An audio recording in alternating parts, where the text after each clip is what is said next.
Hello guys, araw ng Sabado ngayon at ang aga kong nagising. Kahit na 2:00 na ng madaling araw ako nakatulog. Ay Diyos me, parang matanda sa una. Ay kainaman na. Tapos aring aking talampakan ay nangangate. Total ako'y buring na din sa bahay. Lumabas na lang ako. Around 7 na rin siguro nung umalis ako ng bahay. At nagbike ako ng halos kalahating oras para lang dumayo ng kape dito sa Minakuchi Sports no More. Para ka ako maiba naman, chill lang baga. Ang ganda nga ng punta ko at wala pa masyadong tao. Wala na rin masyadong nagja-jogging at medyo malamig na panahon.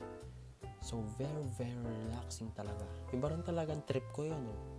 Isipin mo, nagbike ako ng pagkalayo-layo para lang magkape dito.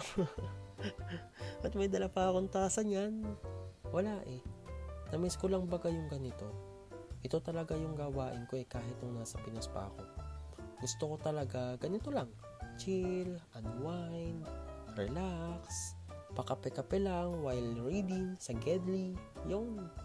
Minsan road trip, palakad-lakad. Wala Diyan ako nare-relax. Para bang diyan ko nakikita ang aking peace of mind.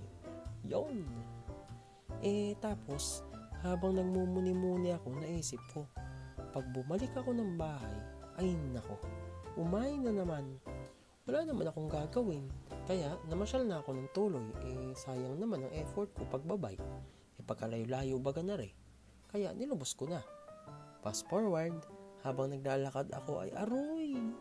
Natatanawan ko na ang pupuntahan ko. Ay wari ko'y mamula-mula nga. Abay maganda pala mga punong ari sa umaga.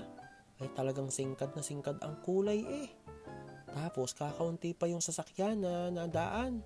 Ay talagang good timing. Abay teka, akin muna ang iiwanan aring aking Ducati, hindi sa isang tabi. Para naman makahikap-hikap ako ng maayos. Kaya namang ganda din Buti na lang pala't nakapunta ako. Habang naglalakad nga ako, haring isang hapon ay piniplex pa yung kanyang brom-brom. Ay anong sarap maglakad-lakad din Ay para kang nasa ibang bansa Parang nasa Japan. Pero ako'y mangha pa din Kahit na ito ay 2 taon ko na nakikita, ay hindi nakakasawang tingnan. Parang ikaw. Nung unang taon ko kasi dito sa Japan, hindi ko pa alam itong lugar na ito. Tapos natunto namin to last year. Long hair pa nga ako nun Pero kung ikukumpara ko ito last year, mas maganda pa rin nung nakaraang taon. Kasi literal na nalalaglag yung mga dahon nun. Siguro next week, ganun na yan. Buti na lang kasama ko itong kabady kong tripod. Di may taga-picture ako. Ito yung isa sa mamimiss ko dito kapag umuwi na ako ng Pilipinas. Sobrang baba ng kaligayahan ko, Kaya man din ako, patuloy na nagbablog. Para sooner or later, kapag umuwi na ako at magpo-for good na ako sa Pinas, panonoodin ko na lang yung mga masasayang travel at kalokohan ko dito sa Japan. And syempre, gusto ko din na ipakita sa family ko na okay lang ako dito. Kahit na babad sa trabaho, nagagawa ko pa din mag-enjoy.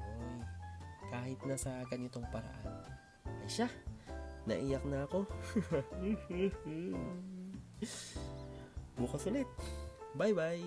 Okay ni arigato.